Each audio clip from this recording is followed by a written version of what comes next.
नमस्कार, आप देख रहे हैं ग्रेटर जम्मू और मैं हूं आपके साथ नीतू सिंह। 1 to 1 के नए एपिसोड में आप सभी दर्शकों का ग्रेटर जम्मू के चैनल में स्वागत है। आज मैं आपकी मुलाकात करवाने जा रही हूं एक ऐसी महिला से जो एनजीओ भी चलाती है। समूह वुमेन विंग के नाम से इनकी एनजीओ है।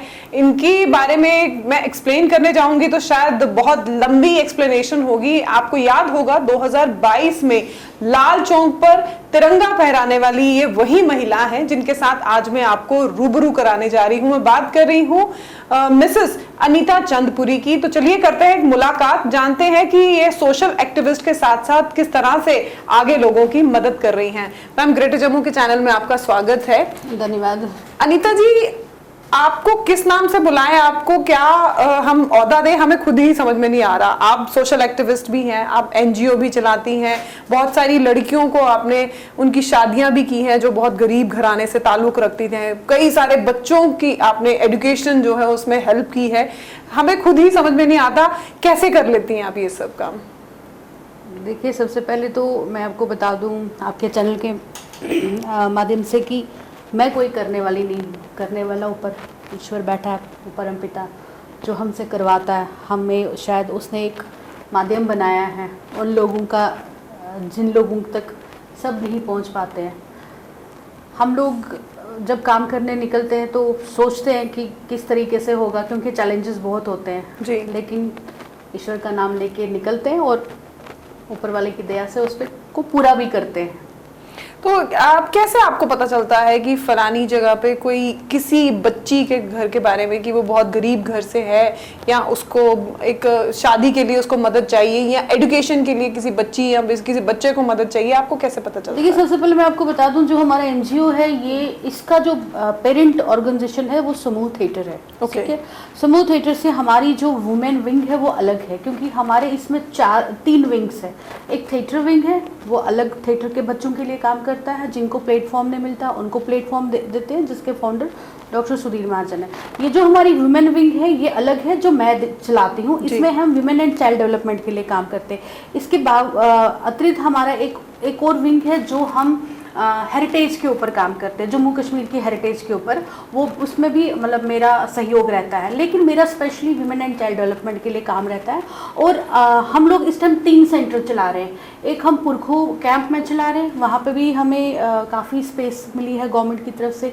एक हम जगती में चला रहे हैं, वहाँ पे भी हमें गवर्नमेंट की तरफ से ही सपोर्ट मिला है, मतलब स्पेस मिली है खाली जी। और एक हम छत्ताबल में चला रहे हैं श्रीनगर में, जहाँ पे भी आर्मी ने हमें स्पेस दी है, ये सब कुछ चलाने मतलब जगह दी है चलाने के लिए।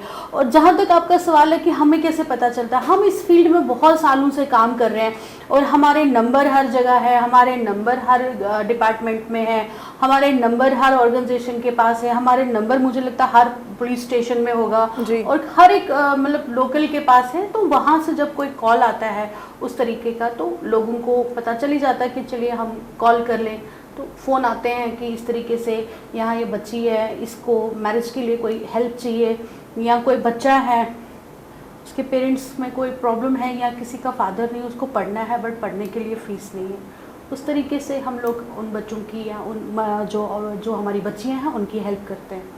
तो अनीता जी, जिस तरह से आप सोशल एक्टिविस्ट है, एक आप गृहिणी भी है, तो कैसे मैनेज कर लेती हैं? क्योंकि गृहिणी को जो है घर पे भी देखना है और सोशल एक्टिविस्ट तो वो 24/7 का काम है, दोनों काम 24/7 ही है। तो मैनेज करना क्या टफ नहीं रहता? चैलेंजेस ज्यादा होते होंगे? चैलेंजेस मेरे लिए बहुत ज़्यादा हैं, क्योंकि मैं कभी श्रीनगर, कभी जम्मू, कभी श्रीनगर, कभी जम्मू, क्योंकि श्रीनगर में भी हम लोग काम कर रहे हैं और यहाँ से ज़्यादा काम हमारा इस टाइम श्रीनगर में बटा हुआ है, क्योंकि हम लोग वहाँ पे बहुत सारे प्रोजेक्ट्स पे इस टाइम काम कर रहे हैं।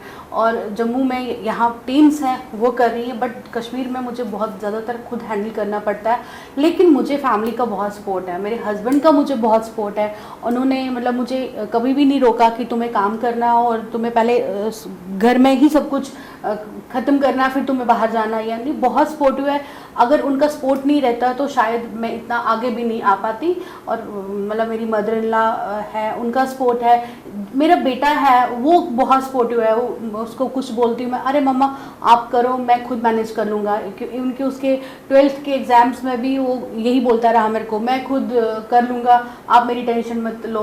मेरे हाँ मतलब सबसे बड़ा है कि मेरे हस्बैंड ने मेरा बहुत सपोर्ट किया हर टाइम। जहाँ मुझे कहीं लगता है कि मुझे कहीं जाना भी होता है समटाइम, तो वो मेरे साथ ही चल पड़ते कि नहीं चलो मैं आपको सपोर्ट करता हूँ, बहुत सपोर्ट करते हैं। जी।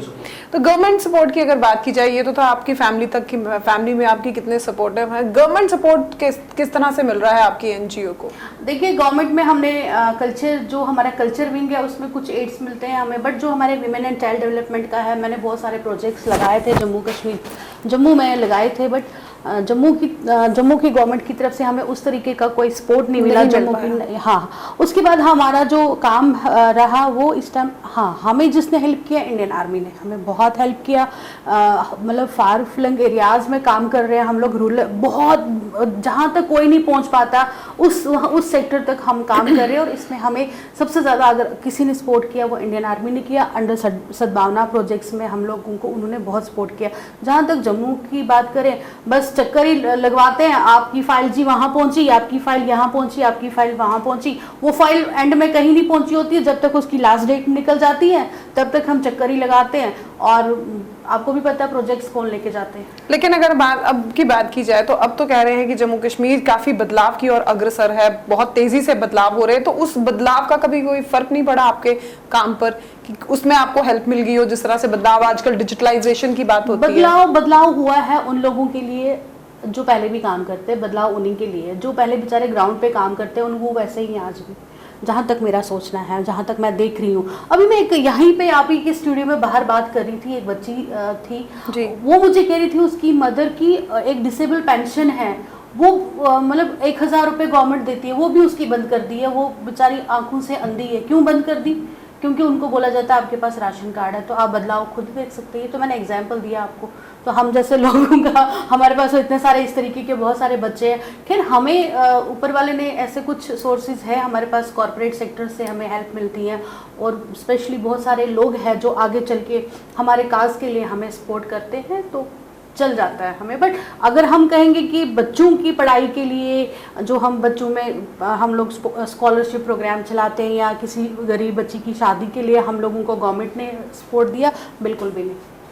तो अब ये कैसे करनी है मैनेज, क्योंकि इतनी सारी बच्चियों की आपने शादियां की हैं, और मैंने कम से बोला कम कि कॉर्पोरेट सेक्टर है हमारे, कुछ कनेक्ट मतलब है, और मेरी बहुत सारी ऑर्गेनाइजेशंस में, कहीं पे मैं as a national general secretary काम करती हूँ, कहीं पे मैं एज ए मतलब सेक्रेटरी काम करती हूँ, क्योंकि बहुत सारी जो इंटरनेशनल नेशनल ऑर्गेनाइजेशंस है, उन्होंने जब मेरा काम देखा तो उन्होंने हमें ऑफ़र किया कि आप हमारे जम्मू कश्मीर को मतलब बाहर रिप्रेजेंट करो। तो उन इंटरनेशनल नेशनल ऑर्गेनाइजेशंस की मदद से, मतलब कॉर्पोरेट की मदद से, और कुछ स्पेशली जो मतलब जो हमें डोनेशंस देते हैं, उनकी मदद से हम लोग ये करते हैं। और सबसे पहले खुद भी करते हैं, आपस में ग्रुप भी करता है, ऐसा नहीं है कि हम खुद नहीं करते, लेकिन हो जाता है, मैनेज कर लेते हैं। जी जी जी।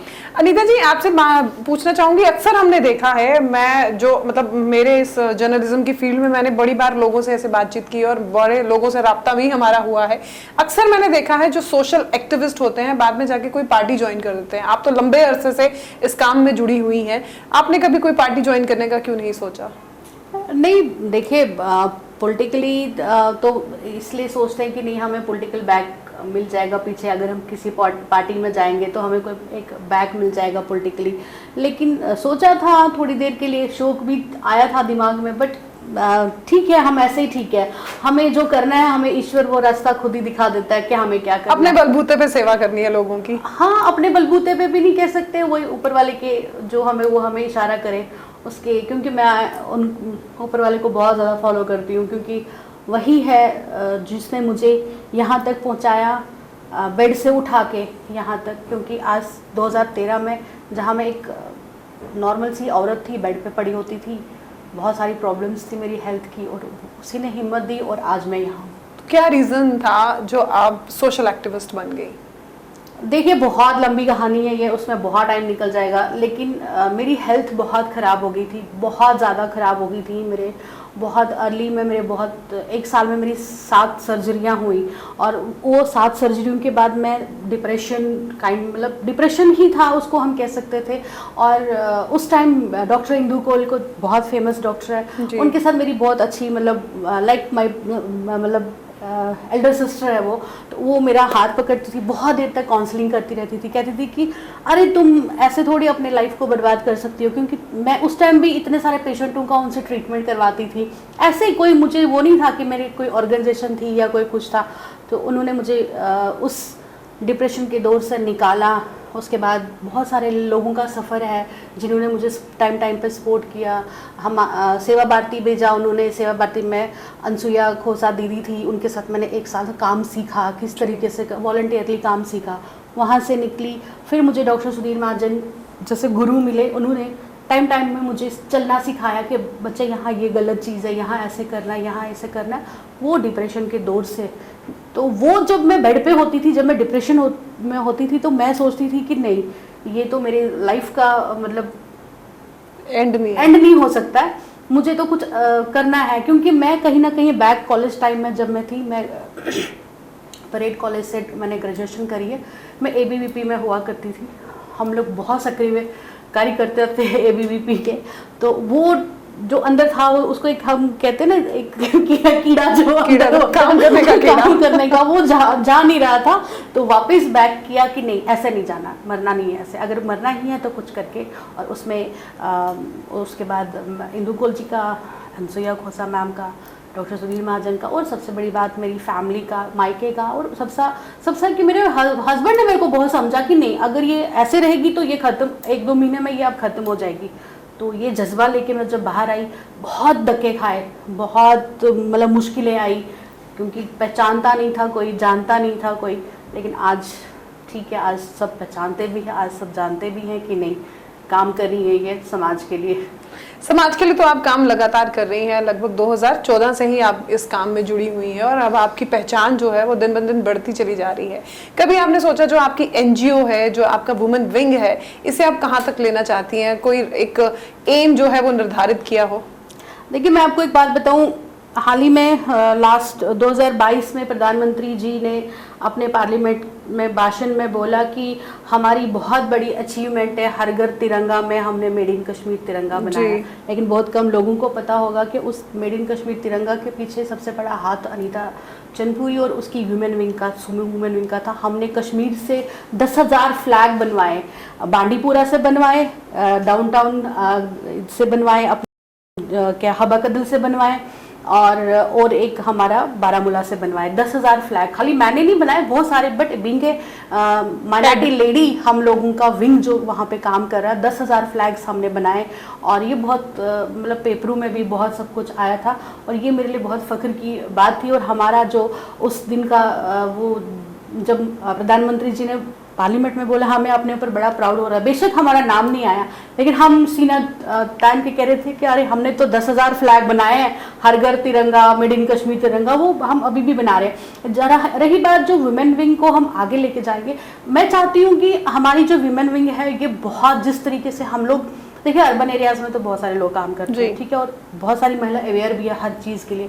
लेकिन जब हम रूरल एरियाज में जाते हैं, वहाँ अभी भी चीज़ों की जानकारी नहीं है, ठीक है। कागजों में तो बहुत कुछ है, बट ग्राउंड पे कुछ नहीं है। मैं चाहती हूँ, मेरी टीम जो है ज़्यादातर उन्हीं एरियाज में जाके काम करती है, और मैं चाहती हूँ हमारी जो वुमेन विंग है वो जम्मू कश्मीर में इस तरीके से काम करे कि हमारी जो टीम है नंबर 1 पे आ जाए, कि लोगों की किस तरीके से हम लोग मदद कर पाए उस मामले में।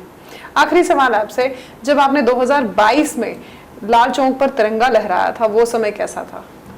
क्योंकि डर जो है, लाल चौक का डर आज भी लोगों के बीच में उसी तरह से बना हुआ है। देखिए, मैं रात को घर पे थी, मुझे 11:30 बजे फ़ोन आया कि आपको सुबह 6:30 बजे लाल चौक चलना है। तो जिसने भी मुझे कॉल किया, मैंने कहा क्यों? कहते आपका नाम आया कि आपको सुबह लाल चौक झंडा लहराना है। 5 महिलाएं थी हम, और मुस्लिम लेडीज़ थी, मैं हिंदू महिला थी। कोई डर, कोई खौफ? नहीं, डर तो मुझे अभी भी नहीं लगता वहाँ। ऐसा नहीं है। मैंने वहाँ पे इतने सारे हम लोग प्रोग्राम्स करते हैं, आखिर कब तक किलिंग्स के खिलाफ प्रोटेस्ट करते हैं, लाल चौक पे बैठ के धरना। देखिए मौत जो होती ना वो ऊपर वाले के हाथ में होती है। अगर कोई सोचेगा कि मेरी गोली पे मैं इसको मारूंगा, वो उसकी गलत फहमी है। वो जरिया है, मैं फिर बोल रही हूँ ना, वो जरिया है, ऊपर वाले ने उसी को दिया है वो कि चल तू, मैं अपने मत्थे क्यों लूं, तू ही गोली मार दे, तेरे ही मत्थे चढ़ जाएगा भाई, उसने मार दिया, ठीक है ना। मौत कहाँ नहीं है, मैं अभी यहाँ से बाहर जाऊंगी, गाड़ी से एक्सीडेंट हो जाएगा तब भी मौत है, फिर तो हमें घर से बाहर ही नहीं आना। फाइनली हम चढ़ गए, सुबह 7 बजे का टाइम था और हमने अपना देश का राष्ट्रीय ध्वज आज तक तो बहुत सारे लोगों ने कोशिश की है, बट नीचे नीचे हमें ऊपर फायर ब्रिगेड की क्रेन से ऊपर ले जाया गया और ऊपर हमने अपना, अब तो परमानेंट है वहाँ पे, बट उस टाइम परमानेंट नहीं होता था। लाल चौक पे हमने फर्स्ट टाइम ये हिस्ट्री में हुआ है कि 70 साल में माइनॉरिटीज़ की किसी महिला, मैं हिंदू महिला की बात करूँगी, या हिंदू महिला भी नहीं, हिंदुओं ने वहाँ राष्ट्रीय ध्वज लहराया था। ये तो इतिहास है ना, ये तो अपने में बहुत, मतलब मुझे अपने ऊपर बड़ा गर्व है कि मैं उस पल का हिस्सा बनी। उसके बाद जो मुझे नतीजे भुगतने पड़े वो तो अलग सेकेंडरी क्वेश्चन है। जितने थ्रेड कॉल्स आने शुरू हो गए, जितने वो, कोई बात नहीं, जब मेरा टाइम आया होगा, ईश्वर ने लिखा होगा, वो तभी आएगा। चलिए मैम, आपसे बात करके बहुत मजा आया। समूह वुमेन विंग एनजीओ की फाउंडर अनीता चंदपुरी आज हमारे साथ बेबाक, बेधड़क और बेखौफ शख्सियत रखने वाली बातचीत की इनसे, और जिस तरह से ये लोगों की मदद करने के लिए हमेशा आगे बनी रहती है, हम यही चाहेंगे कि इसी तरह से, इसी जज्बे से ये दाउम्र इसी तरह से काम करती रहे। मकसद सिर्फ ये नहीं कि नाम कमाना चाहती है, मकसद इनका यही था कि मैं कुछ करके जाना चाहती हूं ताकि जब मैं यहां से जाऊं तो मेरा नाम जो है लोगों की जुबान पे रहे। 2014 से इन्होंने अपनी एक सोशल वेलफेयर को स्टार्ट किया, सोशल एक्टिविस्ट हैं, बहुत सारी जगहों पर इन्होंने अपने नाम को जो है रखा है और लोग इनके पास आते हैं अपने मसले मसाइलों को लेकर। बड़ी सारी लड़कियों की इन्होंने शादियां की हैं, बहुत सारे बच्चों को फ्री एजुकेशन देने में इन्होंने मदद की है। तो इस तरह के लगातार काम करती चली जा रही हैं। और अगर बात की जाए इनकी शख्सियत की, तो ये अपने आप में जिस तरह से लोगों की मदद करती हैं, इन्हें कोई नाम देने की या इन्हें किसी पहचान देने की जरूरत नहीं है। आप इनके इंटरव्यू को देखकर कितना इंस्पायर हुए हैं, कमेंट सेक्शन में कमेंट करके जरूर बताइए। अगले हफ्ते एक और हस्ती के साथ आपके साथ रूबरू होंगे। कैमरामैन अजय जाडू के साथ मैं नीतू सिंह, ग्रेटर जम्मू के लिए। धन्यवाद।